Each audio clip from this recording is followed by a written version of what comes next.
എല്ലാവർക്കും സ്വാഗതം. ഈ വീഡിയോ ഇഷ്ടപ്പെടുവാണെങ്കിൽ ഒന്ന് ലൈക്ക് ചെയ്തും സബ്സ്ക്രൈബ് ചെയ്തും ഒന്ന് സപ്പോർട്ട് ചെയ്യണേ. മഹേശ്വരനോട് എതിർത്ത് സംസാരിച്ചുകൊണ്ടിരിക്കുന്ന മോഹിനിയാണ് കാണിക്കുന്നത്. നന്ദ വരുന്നത് ഒട്ടും തന്നെ മോഹിനിക്ക് ഇഷ്ടമല്ല. ഇതിനെപ്പറ്റി തർക്കിച്ച് നിൽക്കുന്ന മോഹിനിയാണ് സീനിൽ കാണിക്കുന്നത്. എന്നിട്ട് മഹേശ്വരനോട് മോഹിനി പറയുകയാണ്, ആ നന്ദ ഇങ്ങോട്ടേക്ക് വരാൻ നിങ്ങൾ ആരും ശ്രമിക്കരുത്. എന്റെ പവിത്ര ഇപ്പൊ ഗർഭിണിയാണ്. നന്ദയുടെ നിഴൽ പോലും എന്റെ പവിത്രയുടെ മേൽ വീഴാൻ ഞാൻ സമ്മതിക്കത്തില്ല. അവൾ നമ്മുടെ കുടുംബത്തിന് വേണ്ടി ഒരു നന്മയും ചെയ്തിട്ടില്ല. നമ്മുടെ കുടുംബം നശിപ്പിച്ചിട്ട് ഇറങ്ങിപ്പോയവളാണ് ആ നന്ദ. അവൾ എന്താണ് ഗൗതത്തിന് കൊടുത്തിട്ട് പോയെന്ന് മഹേശ്വരന് അറിയാവുന്നതല്ലേ. കുറെ സങ്കടങ്ങൾ മാത്രം, സന്തോഷം പോലും കൊടുക്കാതെ സങ്കടങ്ങൾ മാത്രം നൽകിയിട്ടാണ് നന്ദ ഇവിടെ നിന്ന് പോയത്. ആ നന്ദ എന്തുകൊണ്ട് നന്ദുവിന് സന്തോഷം കൊടുക്കുമെന്ന് പറയാൻ കഴിയൂ? ഇല്ല.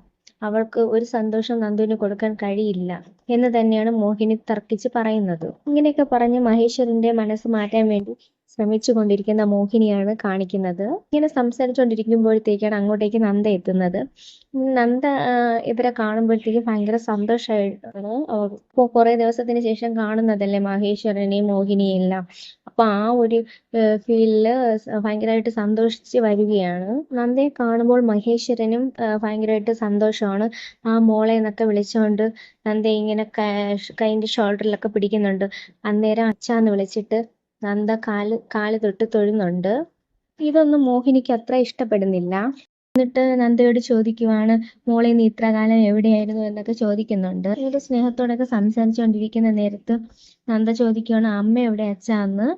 അന്നേരം നന്ദ അമ്മ എവിടെയെന്ന് ചോദിക്കുന്ന സമയത്ത് മോഹിനി ദേഷ്യം വന്നിട്ട് പറയുകയാണ്, അമ്മ മരിച്ചു എന്ന്. അന്നേരം നന്ദ അങ്ങോട്ടേക്ക് വന്നിട്ട് എന്താ ചെറിയമ്മ ഇങ്ങനെയൊക്കെ പറയുന്നതെന്ന് മോഹിനിയോട് ചോദിക്കുവാണ്. അന്നേരം മോഹിനി പറയുകയാണ്, അങ്ങനെ കേട്ടാൽ നിനക്ക് സന്തോഷാവോ? നിനക്ക് അതാണല്ലോ ജോലി. കുടുംബത്തിലുള്ളവരെ എല്ലാവരെയും സങ്കടക്കടലിൽ ആഴ്ത്തി വിടുന്നതല്ലേ നിനക്ക് ഇഷ്ടപ്പെടില്ലേ, നിനക്ക് സന്തോഷാകൂ എന്നൊക്കെ മോഹിനി പറയുന്നുണ്ട്. നമ്മുടെ കുടുംബം ഒന്നാകെ സങ്കടക്കടലിൽ ആഴ്ത്തി നീ ഇറങ്ങിപ്പോയവളല്ലേ, പിന്നെ എന്തിനാ നീ ഇങ്ങോട്ടേക്ക് വീണ്ടും വന്നത് എന്നൊക്കെ ചോദിക്കുന്നുണ്ട് മോഹിനി. അന്നേരം നന്ദ ചോദിക്കുവാണ്, മരിച്ചുപോയ വ്യക്തി തിരിച്ചു വന്നെന്ന് അറിഞ്ഞിട്ട് നിങ്ങൾക്ക് ഒരു സന്തോഷം ഇല്ലേ എന്നൊക്കെ പറഞ്ഞിട്ട് വീണ്ടും പറയുകയാണ്, ഞാൻ നന്ദമോനെ കാണാനാണ് ഇവിടേക്ക് വന്നതെന്ന്. അപ്പോൾ മോഹിനി ചോദിക്കുന്നുണ്ട്, നീ എന്തിനാണ് നന്ദമോനെ കാണാൻ ഇവിടേക്ക് എത്തിയത് എന്ന് ചോദിക്കുന്നുണ്ട്. അന്നേരം മഹേശ്വരൻ പറയുകയാണ് മോഹിനിയോട്, മോഹിനി ഞാൻ എല്ലാ കാര്യവും നിന്നോട് പറഞ്ഞതല്ലേ, പിന്നെ എന്തിനാ നീ ഇങ്ങനെയൊക്കെ ചോദിക്കുന്നതെന്ന്. ഇതൊരു ഹോസ്പിറ്റലാണെന്ന് പറയുന്നുണ്ട്. അന്നേരം മോഹിനി പറയുവാണ്, ഇതൊരു ഹോസ്പിറ്റലാണെന്നൊക്കെ കാര്യം എനിക്ക് അറിയാമെന്ന്, പക്ഷെ എനിക്ക് ഇവളുടെ മുഖം കാണുമ്പോൾ അങ്ങ് ദേഷ്യം വരികയാണെന്ന് പറയുന്നുണ്ട്. എന്നിട്ട് നന്ദ ചോദിക്കുവാണ്, എന്നോട് ഇത്രയും ദേഷ്യമാണ് നിങ്ങൾക്ക്? മരിച്ചുപോയ ഞാൻ തിരിച്ചു വന്നെന്നറിഞ്ഞ് നിങ്ങൾക്ക് ഒരു തരി പോലും സ്നേഹമില്ലേ എന്നൊക്കെ ചോദിക്കുന്നുണ്ട്. അന്നേരം മോഹിനി പറയുവാണ്, നീ ജീവിച്ചിരുന്നിട്ട് ഒരു ഫോൺ കോൾ പോലും നീ ചെയ്തിട്ടില്ലല്ലോ എന്ന്. എന്നിട്ട് നന്ദ പറയുവാണ്, എനിക്ക് നിങ്ങളെ എല്ലാവരെയും കണ്ടപ്പോൾ സന്തോഷമായെന്നൊക്കെ പറയുന്നുണ്ട്. അപ്പോൾ മോഹിനി പറയുവാണ്, ഹോസ്പിറ്റലായെന്ന് അറിഞ്ഞത് കൊണ്ടാണോ നിനക്ക് ഇത്ര സന്തോഷമെന്ന്.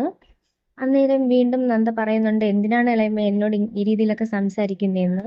ഞാൻ എൻ്റെ അടുത്ത് ഇങ്ങനെയൊക്കെ വൈരാഗ്യം കാണിക്കേണ്ട കാര്യമുണ്ടോ? ഞാൻ നിങ്ങളോട് എന്ത് ദ്രോഹം ചെയ്തതെന്നൊക്കെ നന്ദ ചോദിക്കുന്നുണ്ട്. അന്നേരം മോഹിനി പറയുന്നുണ്ട്, നീ ഒരു അക്ഷരം പോലെ എൻ്റെ അടുത്ത് മിണ്ടണ്ട, എനിക്ക് നിന്നെ കാണുകയും വേണ്ട എന്നൊക്കെ പറയുന്നുണ്ട്. നീ ഇവിടെ നിൽക്കുന്നത് പോലും എനിക്ക് ഇഷ്ടമില്ല എന്നൊക്കെ പറഞ്ഞ് വളരെ മോശമായ രീതിയിൽ നന്ദയെ പറയുകയാണ് മോഹിനി.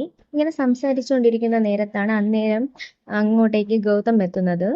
അതിനുശേഷം ഗൗതത്തിനാണെങ്കിലോ നന്ദയെ കാണുമ്പോഴത്തേക്ക് അതിലേറെ ദേഷ്യവും വൈരാഗ്യമൊക്കെയാണ്. നന്ദയുടെ അടുത്തേക്ക് എത്തിയിട്ട് ചോദിക്കുവാണ്, നീ എന്തിനാ ഇങ്ങോട്ടേക്ക് എത്തിയതെന്ന് ചോദിക്കുന്നുണ്ട്. അന്നേരം നന്ദ പറയുവാണ്, ഞാൻ നന്ദുവിനെ കാണാനാണ് വന്നതെന്ന്. അന്നേരം ഗൗതം പറയുന്നുണ്ട്, നീ എന്തിനാ അവനെ കാണാൻ ഇങ്ങോട്ടേക്ക് വന്നതെന്ന്? അവന്റെ കാര്യം നിന്നോട് ആര് പറഞ്ഞു? നീ എന്തിനാ ഇങ്ങോട്ടേക്ക് വന്നതെന്നൊക്കെ ചോദിക്കുന്നുണ്ട്. അങ്ങനെ ഭയങ്കരമായിട്ട് ദേഷ്യപ്പെടുന്നുണ്ട് ഗൗതം. ഇത് കണ്ട് നന്ദയ്ക്ക് ഭയങ്കരമായിട്ട് വിഷമമൊക്കെ തോന്നുന്നുണ്ട്. എന്ത് പറയണമെന്നറിയാതെ വിഷമിച്ച് നിൽക്കുകയാണ് നന്ദ. അന്നേരത്താണ് അങ്ങോട്ടേക്ക് പിങ്കി എത്തുന്നത്. അന്നേരം പിങ്കി പറയുവാണ്, ഞാൻ നന്ദയെ ഇങ്ങോട്ടേക്ക് വിളിച്ചതെന്ന്. നന്ദയെ ഇങ്ങോട്ടേക്ക് വരണമെന്ന് പറഞ്ഞത്, നന്ദുവിന്റെ ചികിത്സയ്ക്ക് വേണ്ടി ഇവിടെ എത്തണമെന്നൊക്കെ പറഞ്ഞത് ഞാനാന്ന് പിങ്കി പറയുന്നുണ്ട്.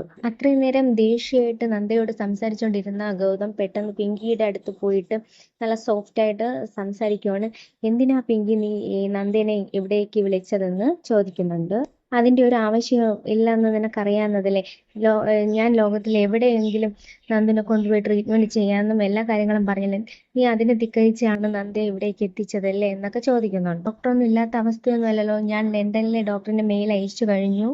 ഡോക്ടർമാർ ചർച്ചകൾ നടത്തിക്കൊണ്ടിരിക്കുകയാണ്. പിന്നെ എന്തിനാണ് നീ ഇവളെ ഇങ്ങോട്ടേക്ക് വിളിച്ചു വരുത്തിയതെന്ന്. എന്റെ മകനെ ഇവൾ ചികിത്സിക്കണ്ട.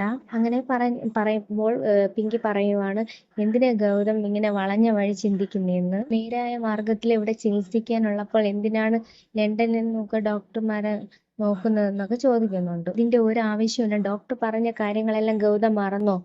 പിങ്കിയുടെ സാന്നിധ്യത്തിലെ നന്ദുവിന്റെ രോഗം മാറത്തുള്ളൂ എന്നൊക്കെ പറഞ്ഞിട്ട് എന്താ ഗൗതം മനസ്സിലാകാത്തെ? ഗൗതത്തിന് ഇത് നന്ദയോടുള്ള ഈഗോയാണ് ഇതിനെല്ലാം കാരണം. അതാണ് ഈ ട്രീറ്റ്മെന്റിന് ഗൗതം സമ്മതിക്കാത്തെ എന്നൊക്കെ ഒരുപാട് ഇതായിട്ട് വിഷമത്തോടെ പിങ്കി ഗൗതമിനെ പറയുന്നുണ്ട്. ഞാൻ പോയി പറഞ്ഞിട്ടാണ് നന്ദ ഇവിടേക്ക് എത്തിയത്. അതുകൊണ്ട് തന്നെ നന്ദ തന്നെ മോനെ നോക്കട്ടെ എന്ന് പറയുന്നുണ്ട് പിങ്കി എന്തൊക്കെ പറഞ്ഞിട്ടും ഗൗതം അത് സമ്മതിക്കുന്നതേ ഇല്ല. ഇങ്ങനെ സംസാരിച്ച് വരുന്ന സമയത്ത് നിർമ്മലിന്റെ തോളിൽ ചാരി കിടക്കുന്ന നന്ദയും നിർമ്മലിനെയും ഒക്കെ പെട്ടെന്ന് പഴയ ആ ഒരു കാഴ്ച തന്നെ ഗൗതമിന്റെ മനസ്സിൽ വരുന്നുണ്ട്.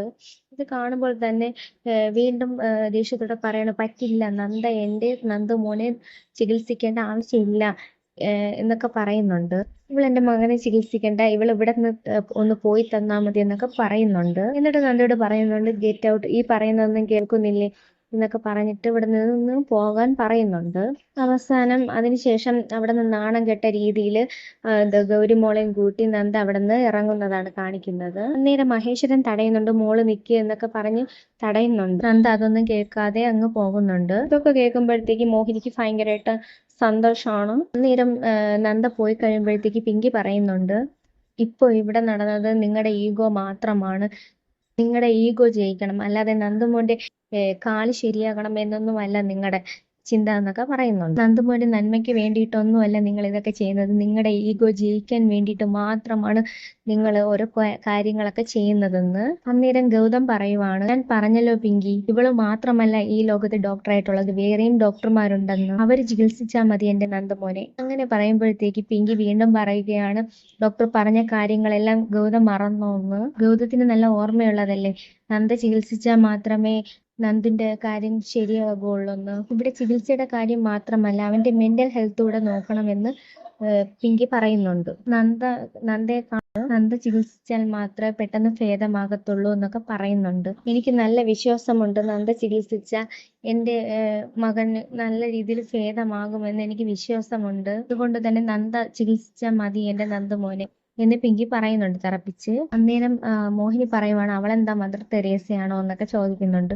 അപ്പൊ പിങ്കി അതിന് മറുപടി കൊടുക്കുന്നുണ്ട്. അപ്പൊ പിങ്കി മറുപടിയൊന്നും അതിന് പറഞ്ഞിട്ടില്ല. എനിക്ക് നല്ല ദേഷ്യം വരുന്നുണ്ട്. എന്നിട്ട് പിങ്കി പറയുവാണ്, ഞാനാണ് നന്ദയെ പോയി വിളിച്ചത്, എന്റെ അഹങ്കാരം എല്ലാം മാറ്റി വെച്ച് ഞാൻ അവളെ പോയി വിളിച്ചതാണ്. അവളെ കണ്ടു, അവളോട് സംസാരിച്ചു. അവൾ ഇങ്ങോട്ടേക്ക് വരില്ല എന്ന് പറഞ്ഞു കാല് പിടിക്കുന്ന പോലെ ഞാൻ അവളെ കൂട്ടി ഇവിടേക്ക് കൊണ്ടുവന്നപ്പോൾ ഗൗതമായിട്ട് അവളെ പറഞ്ഞു വിട്ടിരിക്കുന്നു. ഞാൻ പറഞ്ഞിട്ട് അവൾ ഇവിടേക്ക് വന്നുവെങ്കിൽ എന്റെ വിഷമത്തിൽ 1% അവൾ മനസ്സിലാക്കി. അതുകൊണ്ടാണ് അവൾ ഇങ്ങോട്ടേക്ക് വന്നത്. അവളുടെ അത്ര പോലും നിങ്ങൾക്ക് എന്നെ മനസ്സിലാക്കാനുള്ള കഴിവില്ലല്ലോ ഗൗതം എന്ന് പിങ്കി പറയുന്നുണ്ട് ഗൗതത്തിനോട്. ഇങ്ങനെയൊക്കെ പറഞ്ഞിട്ട് പിങ്കി അങ്ങ് അകത്തേക്ക് കയറി പോവുകയാണ്. അന്നേരം മോഹിനി പറയുന്നുണ്ട്, അവള് ചികിത്സിച്ചില്ലെങ്കിലും മോന്റെ കാല് ശരിയാകുമെന്ന്. പിന്നെ അതല്ലെങ്കിൽ വേറെ രീതിയിൽ സംഭവിച്ചിട്ടുണ്ടെങ്കിൽ അതതിന്റെ വിധിയാണെന്ന് കരുതി അങ്ങ് ജീവിക്കണമെന്ന് മോഹിനി ഗൗതത്തിനോട് പറയുന്നുണ്ട്.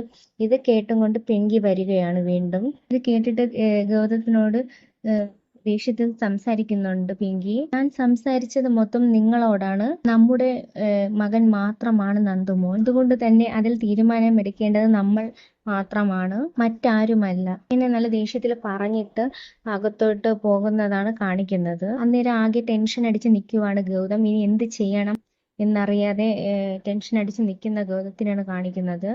ഇന്നേരം പിങ്കി അകത്തേക്ക് നന്ദുമോന്റെ റൂമിലേക്ക് പോകുമ്പോഴത്തേക്കും കാണുന്നത് നന്ദുമോൻ ഇങ്ങനെ എണീറ്റിരിക്കുന്നതാണ്. അന്നേരം പിങ്കി നന്ദുമോന്റെ അടുത്തേക്ക് ചെന്നിട്ട് ചോദിക്കുന്നുണ്ട്, മോൻ എന്തിനാ ഇങ്ങനെ എണീറ്റിരിക്കുന്നേ, എന്താ പറ്റിയെന്നൊക്കെ ചോദിക്കുന്നുണ്ട്. അന്നേരം നന്ദുമോൻ പറയുന്നുണ്ട്, ഞാൻ എണീറ്റത് ഡോക്ടർ ആന്റിയെ കാണുവാനാണ്, ഡോക്ടർ ആന്റി വന്നില്ലേ എന്നൊക്കെ ചോദിക്കുന്നുണ്ട്. അന്നേരം വിഷയം മാറ്റാൻ വേണ്ടി ഇത് പിങ്കി പറയുകയാണ്, മോൻ എന്തിനാ എണീറ്റത്, മോൻ എന്തിനാ, മോൻ എന്താ പറ്റിയ, ഫ്രൂട്ട്സ് കട്ട് ചെയ്ത് തരാം എന്നൊക്കെ പറഞ്ഞ് വിഷയം മാറ്റുകയാണ്. ഫ്രൂട്ട്സ് എടുക്കാൻ വേണ്ടിയിട്ടൊക്കെ പോവുകയാണ്. അന്നേരം നന്ദമോൻ ബെഡിൽ നിന്നും തന്നെത്താനെ താഴേക്ക് ഇറങ്ങുമ്പോൾ ഒന്ന് വീഴുന്നുണ്ട്. അന്നേരം പിങ്കി ഓടി വന്ന് എടുത്തിട്ട് കട്ടിന്റെ മുകളിലേക്ക് എത്തുന്നുണ്ട്. എന്നിട്ട് ചോദിക്കുന്നുണ്ട്, എന്താ മോനെ നീ കാണിച്ചെന്ന്, മോന് വയ്യാത്തതാണെന്ന് അറിയില്ലേ, മോനും കൂടെ ഒന്ന് സൂക്ഷിക്കണ്ടേ എന്നൊക്കെ പറഞ്ഞിട്ട് നന്ദമോനെ ബെഡിൽ കിടത്തുന്നുണ്ട്. അന്നേരം ഡോക്ടർ അവിടേക്ക് എത്തുകയാണ്.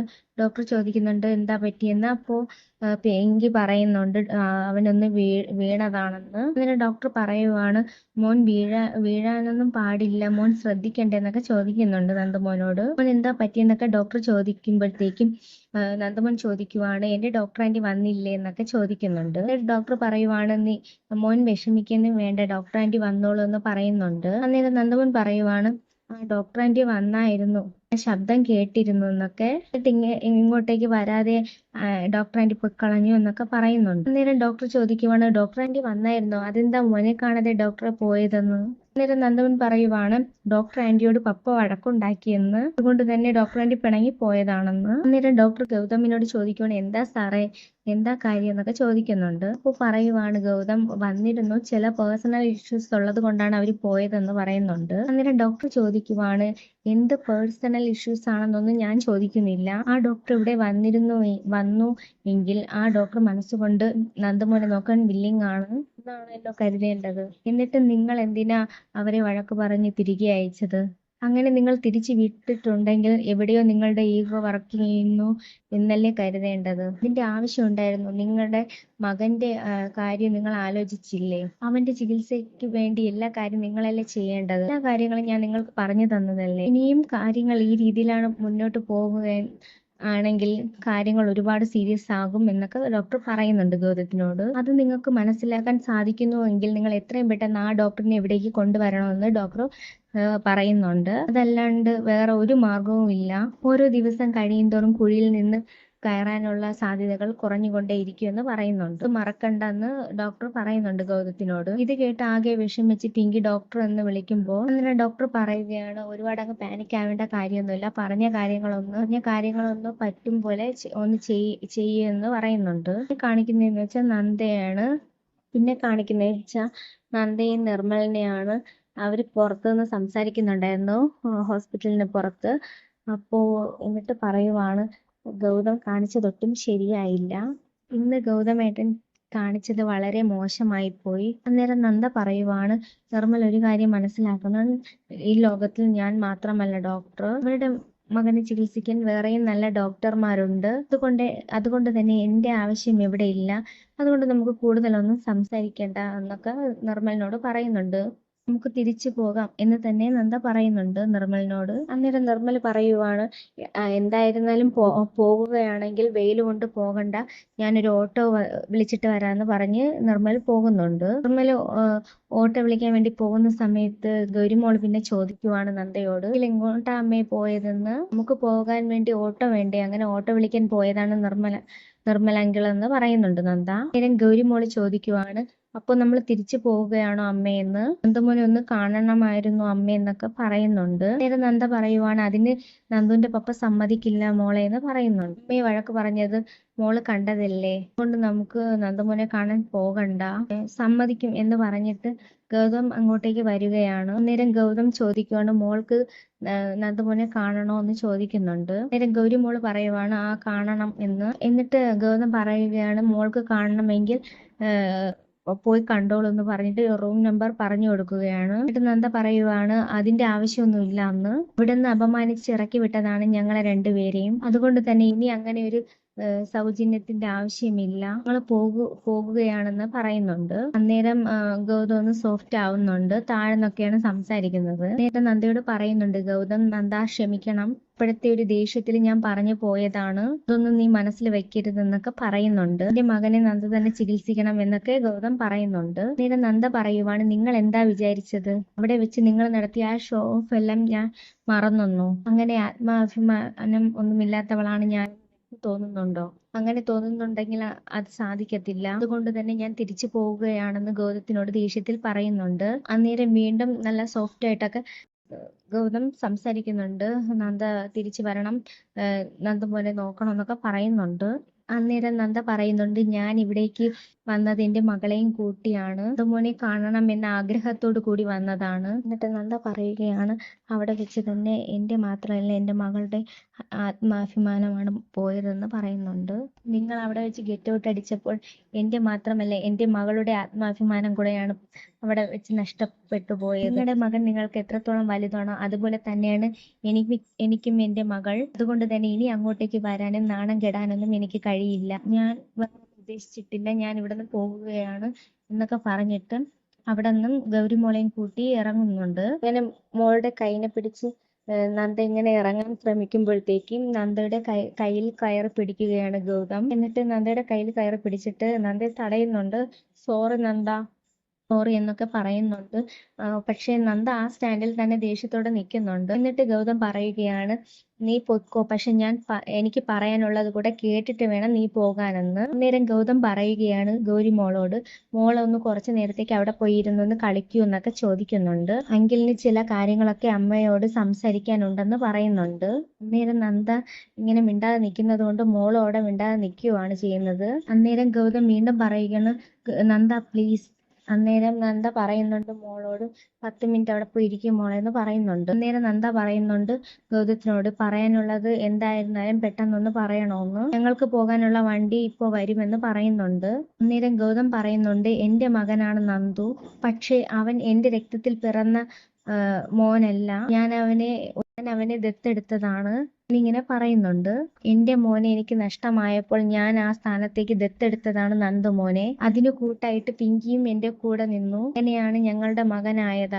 അവനെ ചികിത്സിക്കാൻ വേണ്ടിയാണ് ഞാൻ നന്ദയോട് റിക്വസ്റ്റ് ചെയ്യുന്നത്. ഗൗതം പറയുമ്പോഴത്തേക്ക് നന്ദയ്ക്കാകെ സങ്കടമാകുന്നുണ്ട്. അന്നേരം ഗൗതം വീണ്ടും പറയുകയാണ്, രക്തബന്ധം അല്ലെങ്കിലും എന്റെ മകൻ തന്നെയാണ് അവനും, അവനൊന്നും സംഭവിക്കരുത്, അവന്റെ ചികിത്സ നന്ദ തന്നെ ഏറ്റെടുക്കണമെന്നൊക്കെ ഗൗതം പറയുന്നുണ്ട്. ചികിത്സ നല്ല രീതിയിൽ തന്നെ നടക്കണം, അത് നന്ദയെ കൊണ്ട് മാത്രമേ പറ്റത്തുള്ളൂ, വേണ്ടിയാണ് ഞാൻ റിക്വസ്റ്റ് ചെയ്യുന്നത് എന്നൊക്കെ പറയുന്നുണ്ട് ഗൗതം. നന്ദ പിന്നെ അതിനുശേഷം കുറച്ചു നേരം ആലോചിച്ചുകൊണ്ടൊക്കെ നിൽക്കുവാണ്. അന്നേരം ഗൗതം പറയുകയാണ്, ഞാൻ പറഞ്ഞ ഈ കാര്യങ്ങളൊന്നും നന്ദയ്ക്ക് സ്വീകാര്യമല്ല എന്ന്. എനിക്ക് പിന്നെ ഒറ്റ റിക്വസ്റ്റേ ഉള്ളൂ, ഞാൻ പറഞ്ഞ കാര്യം ഒരിക്കലും നന്ദമോൻ അറിയരുത്, അവന്റെ അച്ഛനും അമ്മയും അല്ല ഞങ്ങളെന്ന്. ആ കാര്യം അവൻ ഒരിക്കലും അറിയരുത്. ആ ഒരു അപേക്ഷ മാത്രമേ എനിക്ക് ഇനി നന്ദയോടുള്ളൂ. നന്ദ പൊയ്ക്കോ എന്ന് എന്നിട്ട് ഗൗതം പറയുന്നുണ്ട്. അന്നേരം നന്ദ പറയുവാണ്, ഗൗതം എന്നെ മനസ്സിലാക്കും എന്നെനിക്ക് പറയാനാവില്ല. ഒരിക്കലും നന്ദ പറയുകയാണ്, ഗൗതം എന്നെ ഇതുവരെയ്ക്കും മനസ്സിലാക്കിയിട്ടില്ല, ഇനി ഒരിക്കലും എന്നെ മനസ്സിലാക്കും എന്ന് എനിക്ക് തോന്നുന്നില്ല. അങ്ങനെ പറയുമ്പോഴത്തേക്ക് ഓട്ടോയുമായിട്ട് നിർമ്മൽ അവിടേക്ക് എത്തുന്നുണ്ട്. നിർമ്മലിനെ കാണുമ്പോഴത്തേക്ക് ഗൗതത്തിന്റെ മുഖം അങ്ങ് വല്ലാണ്ടാവുകയാണ് ചെയ്യുന്നത്. ഗൗതം ഏട്ടാന്നൊക്കെ വിളിക്കുന്നുണ്ട്, പക്ഷെ അതൊന്നും മൈൻഡ് ചെയ്യാതെ ഗൗതം നിൽക്കുന്നുണ്ട്. അന്നേരം നന്ദ പറയുവാണ്, പ്ലാനിൽ ചില മാറ്റങ്ങളൊക്കെ ഉണ്ട് നിർമ്മൽ, ഞാനിവിടെ നിൽക്കാൻ പോവുകയാണെന്ന് പറയുന്നുണ്ട് നിർമ്മലിനോട് നന്ദ. അതുപോലെ ചികിത്സിക്കണം, അതുകൊണ്ട് തന്നെ 2 ആഴ്ചത്തേക്ക് എനിക്കിവിടെ നിന്നേ പറ്റൂ, ശാന്തിപുരം ഹോസ്പിറ്റലിൽ എൻ്റെ ലീവ് കൊടുക്കണം, നിർമ്മൽ ഇങ്ങോട്ടേക്ക് വാ, ഞാൻ കാര്യമായിട്ടെല്ലാം പറഞ്ഞു തരാമെന്ന് പറയുന്നുണ്ട് നന്ദ. എന്നിട്ട് ഫോൺ എടുത്തിട്ട് ഫോണിൽ എന്തൊക്കെയോ പറഞ്ഞു കൊടുക്കുന്നുണ്ട്. രണ്ടുപേരും ഇങ്ങനെ ചേർന്ന് നിന്ന് കാര്യങ്ങളൊക്കെ പറയുമ്പോഴത്തേക്ക് ഇത് ഗൗതം വീണ്ടും കാണുകയാണ്. ഇത് കാണുമ്പോൾ ഗൗതത്തിന് ഒട്ടും ദേഷ്യം സഹിക്കാൻ കഴിയുന്നില്ല. പിന്നെ ആ വിഷമം സഹിച്ചങ്ങോട്ട് നിൽക്കുകയാണ് ഗൗതം. ഇതിനിടയ്ക്ക് മോഹിനിയെ കാണിക്കുന്നുണ്ട്. മോഹിനിക്ക് ഒട്ടും ഇഷ്ടപ്പെട്ടില്ല പിങ്കി നന്ദയെ ഇങ്ങോട്ടേക്ക് വിളിച്ചു വരുത്തിയത്. എന്നിട്ട് മോഹിനി ചോദിക്കുന്നുണ്ട്, നീ എന്ത് കാര്യത്തിന് വേണ്ടിയാണ് ആ നന്ദയെ ഇവിടേക്ക് വിളിച്ചു വരുത്തിയതെന്ന്, ഇതൊക്കെ തലയ്ക്ക് വെളിവില്ലേ എന്നൊക്കെ ചോദിക്കുന്നുണ്ട്. അന്നേരം പിങ്കി പറയുവാണ്, ഞാൻ എൻ്റെ മകന് വേണ്ടിയിട്ടാണ് നന്ദയെ ഇവിടേക്ക് വിളിച്ചു വരുത്തിയതെന്ന് പറയുമ്പോഴത്തേക്കും മോഹിനി ചോദിക്കുന്നുണ്ട്, അത് എന്തിനായിരുന്നു എന്നാണ് ഞാൻ ചോദിക്കുന്നതെന്ന് മോഹിനി പറയുന്നുണ്ട്. അവള് മാത്രമേ ഈ ലോകത്ത് ഡോക്ടറായിട്ടുള്ളൂ, ഇവിടെ വേറെ ഡോക്ടർമാരൊന്നും ഇല്ലേ, കൊണ്ട് ചികിത്സിപ്പിക്കണം, എന്നിട്ടും സാധിച്ചില്ലെങ്കിൽ അത് അവന്റെ വിധിയാണെന്ന് കരുതണം, അല്ലാതെ ഇങ്ങനെയുണ്ട് ഓരോ നന്ദു പ്രേമം. അന്നേരം പിങ്കി പറയുവാണ്, എന്താ ഇളയമ്മ ഈ സംസാരിക്കുന്നതെന്ന് ഇളയമ്മയ്ക്ക് അറിയാമോ എന്നൊക്കെ ചോദിക്കുന്നുണ്ട്. അന്നേരം മോഹിനി പറയുവാണ്, ഇപ്പോ ഇന്നീ വരത്തിൽ ഒരു കുഞ്ഞുണ്ടാകാൻ പോകുന്നു, അത് നമ്മുടെ ചോരയിൽ, അപ്പൊ ആ കുഞ്ഞിനെയല്ലേ എല്ലാരും സ്നേഹിക്കേണ്ടതെന്ന്, അപ്പൊ പവിത്രയല്ലേ എല്ലാരും കൂടുതലായിട്ട് ശ്രദ്ധിക്കേണ്ടത്, അങ്ങനെയൊക്കെ ഇളയമ്മ പറയുമ്പോഴത്തേക്ക് പിങ്കിക്ക് അങ്ങ് ഭയങ്കരമായിട്ട് ദേഷ്യം വരുന്നുണ്ട്. നേരം അങ്ങനെ മിണ്ടാതെ പിടിച്ചു നിൽക്കുന്നുണ്ട് പിങ്കി. അന്നേരം ഗൗതം നന്ദയും കൂട്ടി ഇങ്ങോട്ട് കയറി വരുന്നതാണ് കാണിക്കുന്നത്. പിന്നെ കാണിക്കുന്നതെന്ന് വെച്ചാൽ ഗൗതം നന്ദയും കൂട്ടി അകത്തേക്ക് വരുന്നതാണ് കാണിക്കുന്നത്. നേരെ മോഹിനി ഇത് കണ്ടിട്ട് ദേഷ്യപ്പെട്ട് ചോദിക്കുവാണ്, നീ എന്തിനാ ഗൗതം ഇവളെ ഇങ്ങോട്ടേക്ക് കൂട്ടിക്കൊണ്ട് വന്നേന്ന്. നേരം ഗൗതം പറയുകയാണ്, എനിക്ക് വേണ്ടിയിട്ടല്ല എൻ്റെ മകന് വേണ്ടിയിട്ടാണെന്ന്. നേരം മോഹിനി പറയുവാണ്, പിന്നെ മോന് വേണ്ടി എൻ്റെ വായിന്ന് ഒന്നും കേൾക്കരുതെന്ന് പറയുന്നുണ്ട്. എന്നെ കൊണ്ടൊന്നും പറയിപ്പിക്കരുത് എന്നൊക്കെ പറയുമ്പോഴത്തേക്ക് ഗൗതം, നന്ദമോൻ ഞങ്ങളുടെ മകനല്ലേ, അത് അങ്ങനെ അല്ല എന്നാണോ ഇളയമ്മ പറയുന്നേ? അതിനപ്പുറത്തേക്ക് എന്തെങ്കിലും ഇളയമ്മയ്ക്ക് പറയാനുണ്ടോ? എങ്കിൽ പറഞ്ഞോ, ഞാൻ ഒന്ന് കേൾക്കട്ടെ എന്ന് ഗൗതം ദേഷ്യത്തിൽ പറയുന്നുണ്ട്. എന്നിട്ട് അന്നേരം മഹേശ്വരൻ ചോദിക്കുവാണ്, എന്നതാടെ ഇതൊരു ഹോസ്പിറ്റൽ അല്ലേ എന്നൊക്കെ ചോദിക്കുന്നുണ്ട്. പറയുമ്പോൾ മുതിർന്ന ആൾക്കാരോട് സംസാരിക്കുമ്പോൾ അതിൻ്റെതായ രീതിക്ക് സംസാരിക്കണ്ടേ എന്നൊക്കെ ചോദിക്കുന്നുണ്ട്. അന്നേരം ഗൗതം പറയുവാണ്, ഞാൻ മുതിർന്ന ആൾക്കാരോട് സംസാരിക്കാൻ പറ്റാത്ത രീതിയിലല്ല ഞാൻ അവിടേക്ക് സംസാരിച്ചത്. ഇങ്ങനെ എന്തെങ്കിലും പറയാനുണ്ടെങ്കിൽ ഇളയമ്മ എന്നോട് പറ, എന്നിട്ട് ഞാൻ അങ്ങോട്ട് മറുപടി പറഞ്ഞോളാം. പിന്നെ ഇത്തിരി ദേഷ്യത്തോടെ പറയുന്നുണ്ട് ഗൗതം. എന്നിട്ട് മോഹിനി പറയുകയാണ്, എന്തിന്റെ കാര്യത്തിന് വേണ്ടിയിട്ടായിരുന്നല്ലേ അവളെ ഇവിടേക്ക് കൂട്ടിക്കൊണ്ടുവന്നു. അന്നേരം മഹേശ്വരൻ ചോദിക്കുവാണ്, എന്നതാടെ ഇതൊരു ഹോസ്പിറ്റൽ അല്ലേ എന്നൊക്കെ ചോദിക്കുന്നുണ്ട്. പറയുമ്പോൾ മുതിർന്ന ആൾക്കാരോട് സംസാരിക്കുമ്പോൾ അതിൻ്റെതായ രീതിക്ക് സംസാരിക്കണ്ടേ എന്നൊക്കെ ചോദിക്കുന്നുണ്ട്. അന്നേരം ഗൗതം പറയുകയാണ്, ഞാൻ മുതിർന്ന ആൾക്കാരോട് സംസാരിക്കാൻ പറ്റാത്ത രീതിയിലല്ല ഞാൻ അവിടേക്ക് സംസാരിച്ചത്. ഇങ്ങനെ എന്തെങ്കിലും പറയാനുണ്ടെങ്കിൽ ഇളയമ്മ എന്നോട് പറ, എന്നിട്ട് ഞാൻ അങ്ങോട്ട് മറുപടി പറഞ്ഞോളാം. പിന്നെ ഇത്തിരി ദേഷ്യത്തോടെ പറയുന്നുണ്ട് ഗൗതം. എന്നിട്ട് മോഹിനി പറയുകയാണ്, എന്തിന്റെ കാര്യത്തിന് വേണ്ടിയിട്ടായിരുന്നല്ലേ അവളെ ഇവിടേക്ക് കൂട്ടിക്കൊണ്ടുവന്നു. അതുപോലെ നീ ഇന്ദീവരത്തിലേക്ക് തിരിച്ചു കയറാമെന്ന് വിചാരിക്കേണ്ട എന്ന് പറയുന്നുണ്ട്. തിരിച്ച് നീ ഇന്ദീവരത്തിൽ കയറിക്കൂടാമെന്ന് നീ വിചാരിക്കുന്നുണ്ടെങ്കിൽ അതിന് ഈ മോഹിനി സമ്മതിക്കില്ല എന്ന് പറയുന്നുണ്ട് നന്ദയോട്. അതിന് ഈ മോഹിനി ജീവിച്ചിരിക്കുമ്പോൾ നിനക്കതിന് സാധിക്കില്ല. ഇത്തിരി ദേഷ്യത്തോടെ നോക്കി നിൽക്കുന്ന നന്ദയും കാണിക്കുന്നുണ്ട്. ദേഷ്യത്തോടെ നിൽക്കുന്ന നന്ദയെ കാണിച്ചുകൊണ്ടാണ് ഈ എപ്പിസോഡ് കഴിയുന്നത്.